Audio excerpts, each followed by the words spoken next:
Assalamualaikum warahmatullahi wabarakatuh. Selamat pagi siswa-siswi kelas 10 SMK TIJP Tuban. Untuk hari ini masih bertemu dengan saya, Pak Saiful Rahman, di mana pada pagi ini kita akan melanjutkan materi dari minggu kemarin atau pertemuan kemarin. Di mana bab yang kemarin adalah tentang besaran dan pengukuran. Kemarin kita sudah membahas atau mempelajari tentang besaran pokok, besaran turunan, dan satuannya. Sekarang kita akan mempelajari bab berikutnya, yaitu tentang pengukuran.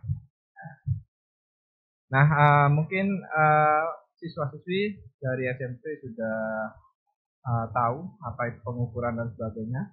Nah, untuk definisi dari pengukuran itu sendiri itu adalah merupakan proses membandingkan suatu besaran yang diukur menggunakan besaran lain yang sudah ditentukan skala dan satuannya. Nah, misalnya siswa dan siswi mengukur tinggi badan atau mengukur berat dari atau massa dari satu badan itu sendiri. Terus yang berikutnya adalah hasil pengukuran biasa ditulis sebagai berikut. Nah, ini ada X sama dengan X0 kurang lebih delta X, di mana X itu adalah nilai besaran yang diukur, sedangkan X0 itu adalah hasil pengukuran yang terbaca, sedangkan delta X itu adalah ketidakpastian dalam pengukuran, biasanya setengah dari skala terkecil. Misalnya mistar atau penggaris, skala terkecilnya adalah 1 mili, berarti setengah dari skala terkecilnya berarti adalah 0,5 mm.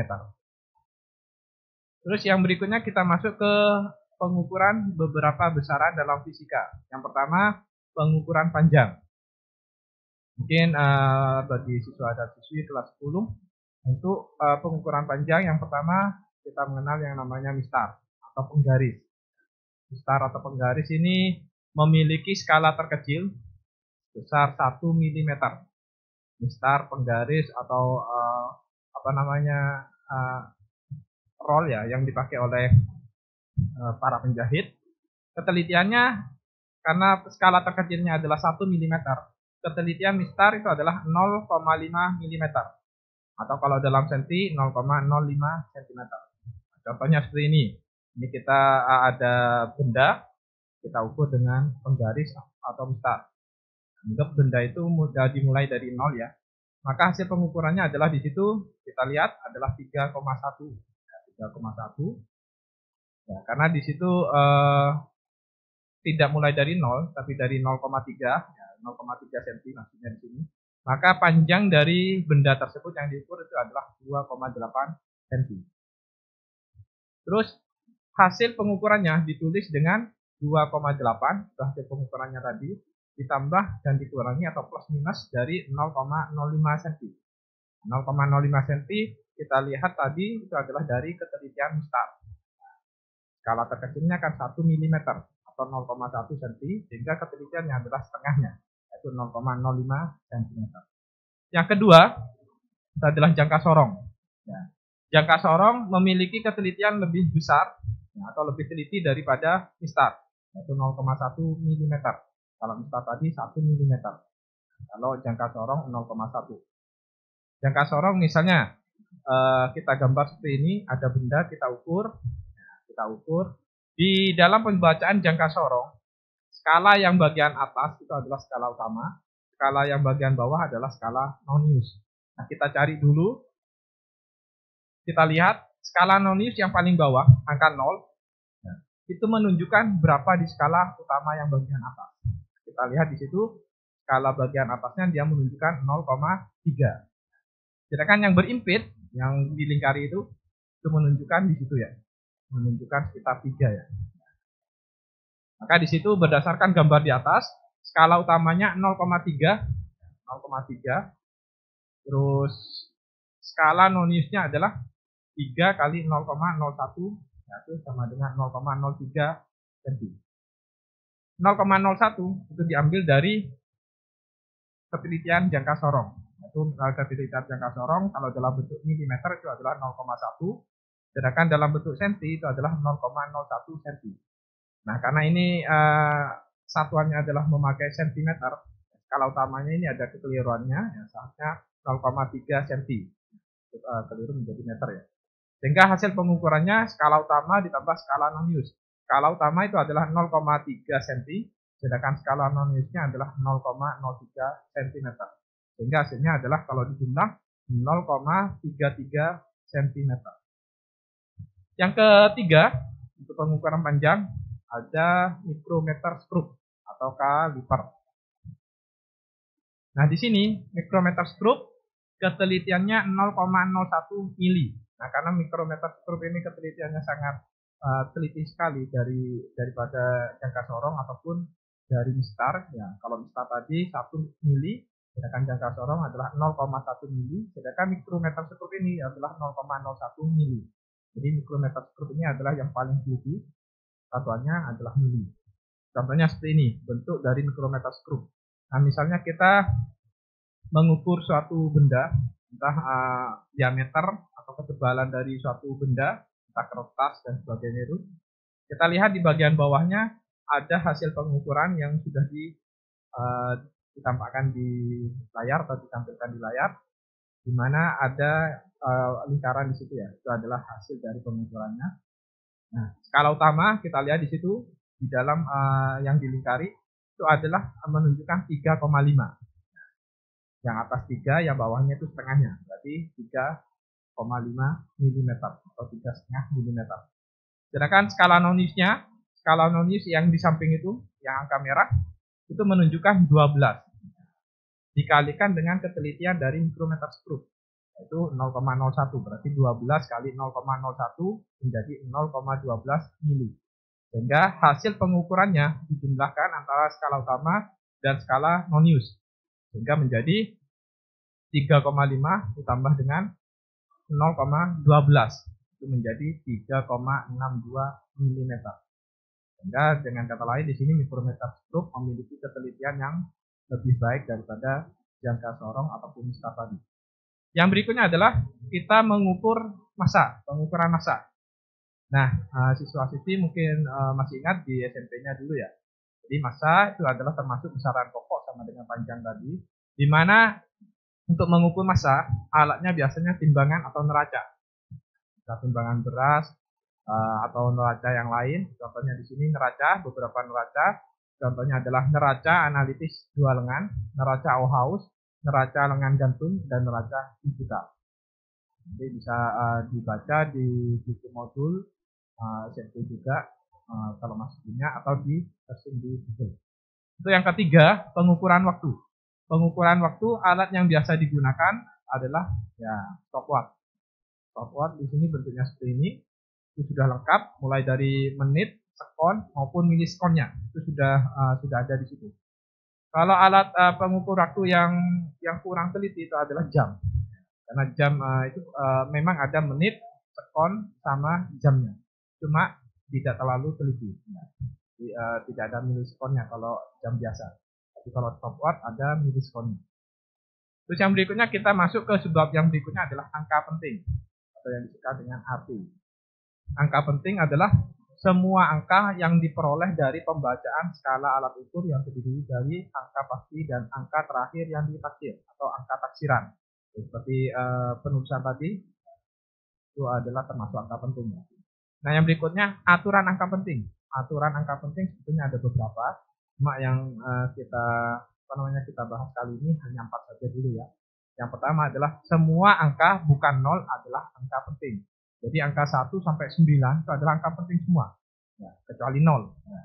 Jadi semua angka yang bukan angka 0 adalah angka penting. Contohnya ini 153,2 gram memiliki 4 angka penting. Berarti 1, 5, 3, dan 2 itu adalah angka penting.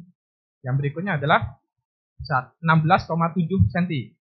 Itu terdiri dari 3 angka penting, di mana 1, 6, 7 itu adalah angka penting. Yang kedua, aturan yang kedua adalah angka 0 yang terletak di antara 2 angka bukan 0 termasuk angka penting. Jadi angka 0 diapit oleh angka penting termasuk angka penting. Contohnya, nih 20,35. 0 yang di tengah itu kan diapit oleh angka 2 dan angka 3. Angka 2 dan angka 3 itu adalah angka penting. Sehingga angka 0 yang di tengah itu termasuk angka penting. Sehingga 20,35 termasuk 4 angka penting. Yang kedua, 326,04. 0 yang di tengah itu diapit oleh angka 6 dan angka 4. Ya, angka 6 dan angka 4 itu adalah angka penting, sehingga 0 yang diapit di tengah itu adalah termasuk angka penting. Sehingga 326,04 adalah terdiri dari 5 angka penting. Yang ketiga, angka 0 di sebelah kanan angka bukan 0, bukan angka penting. Kecuali jika ada tanda seperti garis bawah. Contohnya, nah, seperti ini, 25.000. Nah, 25.000. 0 di belakang 5, sesuai dengan aturan nomor 1 tadi. 0 yang di belakang 5, angka 5 itu bukan angka penting. Sehingga 25.000 memiliki angka penting sebanyak 2 angka penting, yaitu hanya angka 2 dan angka 5 saja yang angka pentingnya. Sedangkan 0-nya bukan termasuk angka penting. Yang kedua, contoh yang kedua, 25.000. Nah, 0 yang tengah dikasih garis bawah. Seperti aturan di nomor 3 ini, angka 0 di sebelah kanan angka bukan 0, bukan angka penting, kecuali jika ada tanda seperti garis bawah. Nah, di situ angka 0 yang tengah itu dikasih garis bawah. Sehingga angka 0 yang dikasih garis bawah itu adalah termasuk angka penting. Angka 0 yang diapit oleh angka 5 dan 0 angka penting di tengah itu juga termasuk angka penting. Balik ke aturan nomor 2 tadi. Sehingga 25.000 termasuk angka penting, yaitu angka 2, angka 5, angka 0 yang diapit, dan angka 0 yang ada garis bawahnya. Itu adalah angka penting.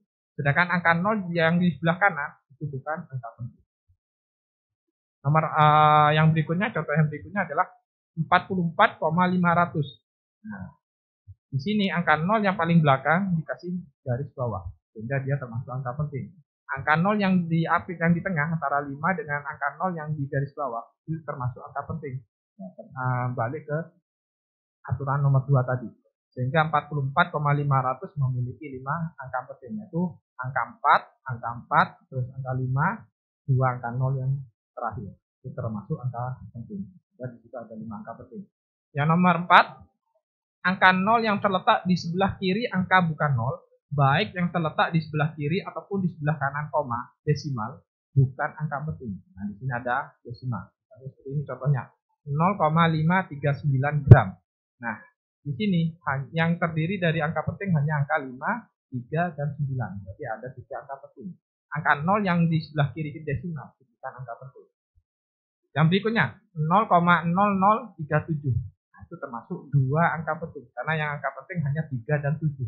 0 di sebelah kiri ataupun di sebelah kanan ada koma itu bukan angka penting. Jadi hanya 3 dan 7 saja yang angka penting. Dan dia memiliki 2 angka penting.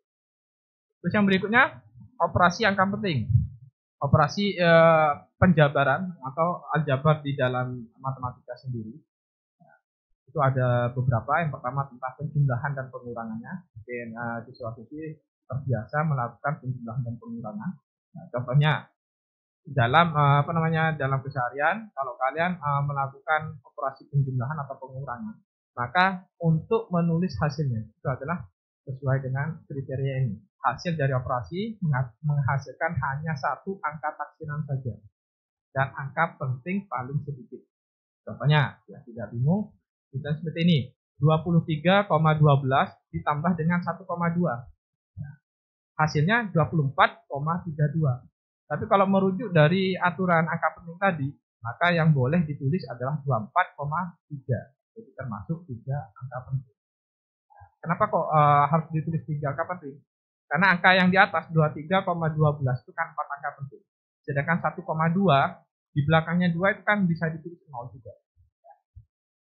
Sehingga di sini angka paling sedikit itu adalah angka penting adalah 3. Sehingga kita tulis adalah 24,3 hasilnya. Sehingga terdiri dari 3 angka penting. Yang berikutnya 21,9 dikurangi dengan 1,15. Hasilnya adalah 20,75. Karena yang atas 3 angka penting, yang bawah juga 3 angka penting, maka hasilnya harus ditulis dengan 3 angka penting. Berarti kita tulis 20,8 dibulatkan. Jadi angka 5 dibulatkan ke depan. Kalau angka di bawah 5, jadi 4, 3, 2, atau 1 dibulatkan ke belakang. Sehingga di sini harus ditulis 20,8 dan menjadi 3 angka penting. Yang operasi yang berikutnya adalah operasi perkalian dan pembagian. Kalau operasi perkalian dan pembagian, aturannya seperti ini. Ya, angka penting memiliki angka penting yang banyaknya sama dengan banyaknya angka penting yang paling sedikit. Contohnya ini, 1,44 dibagi 7,2. Hasilnya adalah 0,2. Seharusnya akan ditulis 0,2. Dan kalau ditulis 0,2 kan berarti satu angka penting. Maka kita tambahkan 0 di belakang sehingga menjadi dua angka penting, yaitu 0,20 atau 0,20. Terus yang berikutnya 2564 dibagi 12, hasilnya adalah 213,6666 sekian. Karena harus ditulis dalam dua angka penting. Kita lihat 2564 itu adalah 4 angka penting, sedangkan pembaginya 12 adalah 2 angka penting. Hasilnya harus berupa 2 angka penting. Maka kita tulis sebagai 21 atau 210. Nah, 210. Di mana angka pentingnya hanya 2 dan 1. 0 kan bukan angka penting. Kita terdiri dari 2 angka penting. Cara penulisannya. Sedangkan yang berikutnya konsep notasi ilmiah. Nah, dalam pembelajaran fisika ataupun matematika, kita sering menemui yang namanya kendala dalam penulisan suatu angka. Jadi kalau angkanya angka 0 khususnya ya, angka 0 khususnya sedikit, mungkin tidak masalah. Misalnya 100, kita tulis 100 tidak masalah. Nah, karena nolnya masih 2. Tapi kalau nolnya lebih dari, katakanlah di atas 9 misalnya, kita menulis angka 1 juta misalnya ya, nolnya kan ada 6. Kalau kita menulis 1 juta 1 terus diikuti dengan 0 sebanyak 6 kali, mungkin agak ribet juga. Apalagi nanti nolnya diikuti yang mengikuti di belakang lebih banyak lagi, bisa 1 miliar, 1 triliun. Maka kita memerlukan yang namanya notasi ilmiah dalam menuliskan angka-angka tadi. Jadi notasi ilmiahnya adalah notasi yang mempermudah atau menyederhanakan bilangan yang sangat kecil atau sangat besar menjadi satu tempat satuan. Cara menulisnya seperti ini. A dikali 10 pangkat N. Di mana A itu adalah angka penting yang harus ditulis atau hasil dari pengukuran yang harus ditulis dikalikan jumlah nolnya. Jumlah desimalnya dipangkatkan dengan N. N itu adalah sesuai banyaknya angka 0 di belakang. Atau misalnya desimal, jadi banyaknya 0 di sebelah kanan dari koma. Contohnya ini 510 juta. 510 juta. Nolnya kita hitung di situ. Nolnya ada 7. Ya, nolnya ada 7. Nah, maka kita harus perpendek ini. Kita permudah dengan menulis notasi ilmiah sehingga ditulis 5,1. Nah, karena 5,1 kita geser dari kanan nolnya 1, 2, 3, 4, 5, 6, 7. Nah, karena ada koma berarti ke arah 1. Nah, di sebelah kiri 1 menjadi 8. Jadi di situ penulisan notasi ilmiah adalah 5,1 kali 10 pangkat 8. Berarti penulisan dari 510 juta. Contoh yang berikutnya adalah 0,000087. Kita hitung di situ. Angka 0 di sebelah kanan desimal atau di sebelah kiri angka 8. Nah, bisa kalian lihat 1, 2, 3, 4, 5, 6, 7. Nah, karena angka tanda komanya kita geser ke setelah angka 8, maka ditambah 8 lagi. Nah, jadi kalau desimal kita hitung ke kanan. Kalau kita hitung ke kanan berarti pangkatnya adalah min. Nah, di situ cara menulis dari 0,00000087 berarti menjadi 8,7 kali 10 pangkat min 8. Itu cara menulis notasi ini. Mungkin dari saya ini dulu ya. Nah, kita akan bertemu insya Allah di pertemuan selanjutnya karena ini bab 1 sudah selesai. Sudah 2 pertemuan. Kemarin kita belajar tentang besaran dan satuan. Nah, kita belajar tentang besaran dan satuan. Sekarang kita belajar tentang pengukuran. Sehingga bab 1 kita sudahi, sudah selesai. Tinggal kalian sebagai siswa-siswi kelas 10 sebelum mempelajari materi bisa dibuka pembelajaran minggu yang kemarin atau pertemuan yang kemarin bisa dipakai untuk materinya. Sedangkan untuk tugas dari pertemuan ini, pertemuan yang sekarang tentang pengukuran, kalian bisa buka dan diunduh lewat dari akun masing-masing. Buka di situ, ada tugas. Nah, sebelum ada tugas ada contoh soal dulu. Contoh soal tentang pengukuran. Contoh soal tentang pengukuran yang lembar kedua itu adalah tugasnya. Ada 4 soal kalau tidak salah. Silakan dikerjakan, diupload seperti biasanya. Dan silakan tetap menjaga kesehatan. Dan usahakan jangan keluar rumah kalau tidak ada kepentingan yang mendesak. Ini itu saja dari saya. Insya Allah di pertemuan selanjutnya tentang bab kedua mungkin akan disampaikan oleh Bu Galuh atau Pak Wani. Jadi tentu saja minggu berikutnya. Itu saja dari saya. Terima kasih atas perhatiannya. Selamat belajar dan tetap menjaga kesehatan, menjaga kebersihan, pakai masker bila keluar rumah dan jangan lupa cuci tangan, jaga jarak dan sebagainya. Itu protokol kesehatan yang ditetapkan oleh pemerintah.